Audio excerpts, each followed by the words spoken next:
क्यों आज यंगस्टर्स, खासकर क्रिश्चियंस, जो यंगस्टर्स हैं, जो यूथ पीपल हैं, वो क्यों आज एक अच्छे लेवल पे नहीं जा पा रहे? क्यों जब पढ़ने का टाइम आता है, स्टडी पे फोकस करने का टाइम आता है, जब कुछ करने का टाइम आता है, अपने माँ बाप को सपोर्ट करने का टाइम आता है, तो वो नशे कर लेते हैं, या तो वो गर्लफ्रेंड बॉयफ्रेंड के चक्कर में अपनी ज़िंदगी तबाह कर लेते हैं। डिप्रेशन और एंजाइटी और दूसरी ऐसी चीज़ों में अपना आप इन्वॉल्व करके और बुरे कामों को अपनी ज़िंदगी में अपना कर अपने माँ बाप के लिए और पूरी कौम और सोसाइटी के लिए एक बदनामी की वजह बन जाते हैं। यंगस्टर्स खुद हैं। बाइबल कहती है कि एक आदमी के लिए यही बेहतर है कि अपनी जवानी में वो फरमाबरदारी करे। किसकी फरमाबरदारी करे? सबसे बढ़ के खुदा की, उसके बाद अपने माँ बाप की। सेकंड नंबर पे माँ बाप, इसलिए कि माँ बाप जो है वो बच्चों का एक ब्लेसिंग है, और जो बच्चे हैं, खुदा ने माँ बाप को बच्चे दिए ताकि वो उनकी परवरिश करें, तरबियत करें। तो सेकंड माँ बाप में पहले खुदा खुद है, क्योंकि गॉड इज फर्स्ट। तो सबसे पहले खुदा की फरमाबरदारी करें, उसके कमांड को माने। यूसुफ, डेविड, ये हमारे एग्जाम्पल्स हैं। और भी खुदावंद कैसे बहुत से नबी, सैमुएल, जिन्होंने अपनी यंगस्टर्स में, अपनी यंग एज, अपनी जवानी खुदावंद को सर्व की, तो खुदावंद ने उनके ऐसी पोजीशन पे रखा। क्यों तबाही है, क्यों बर्बादी आज यंग लड़कों के अंदर, लड़कियों के अंदर? क्यों वो जवान होते हैं, जवानी जैसे बढ़ती तो शादियां कर लेते हैं।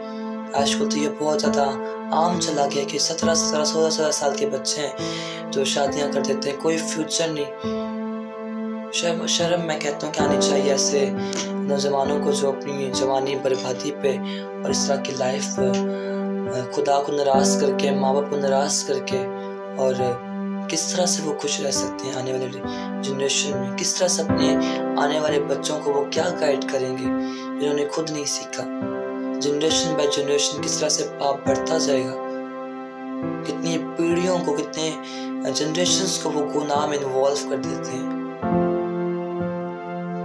लेकिन बाइबल कहती है कि जवान के लिए यही बेहतर है कि फरमाबरदारी करे, सबसे पहले बढ़कर के खुदा की, उसके बाद अपने माँ बाप की, जो खुदा ने उनके लिए मुकर्रर किए हैं, जो ठहराए हुए हैं उनकी भलाई के लिए। लेकिन आज सारी बात है कि फरमाबरदारी ना तो माँ बाप की, ना कोई खुदा की करना चाहते हैं, अपनी मनमानी करना चाहते हैं। इसलिए तो आज यंगस्टर्स किसी हाल पे नहीं पहुंचे, क्रिश्चियंस बिलीवर किसी पोजीशन पे नहीं है। रीजन उसके पीछे वो खुद हैं, हम खुद हैं। जब हम फरमाबरदारी करते हैं खुदावन की, सबसे बढ़ के खुदा की, प्रेम में अपने पाकीज़गी का जीवन देते हैं। अगर कहीं पे यंगस्टर चले जाएं किसी फील्ड में, तो वहाँ पर भी वो दोस्तियाँ, यारियाँ ख़त्म नहीं होती। वहाँ पर भी इस तरह के अजीब दोस्त बन जाते हैं और पाप में इन्वॉल्व हो जाते हैं। लेकिन याद रखें, खास तो यंग लड़कियों के लिए मेरा मैसेज है, अगर आपने जवानी खुदावन को नहीं दी, खुदा को चैरिटी देने वाला कोई इंसान नहीं है जिसका बच्चा कुछ दे देंगे। खासतौर आज यंगस्टर्स को ये लगता है कि शायद खुदा बूढ़ों के लिए, ज़ईफ़ों के लिए, कि प्रे करना, बाइबल रीड करना ये बूढ़ों का काम है। कौन सोशल मीडिया के, टिकटॉक और इंस्टाग्राम और इस तरह के प्लेटफॉर्म को छोड़ के खुदा का बोरिंग कलाम सुने?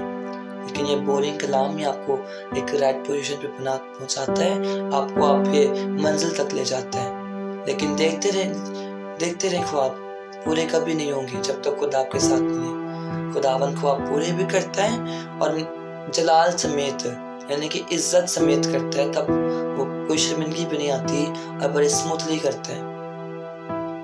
मेरा ईमान है कि आप फरमाबरदारी करेंगे।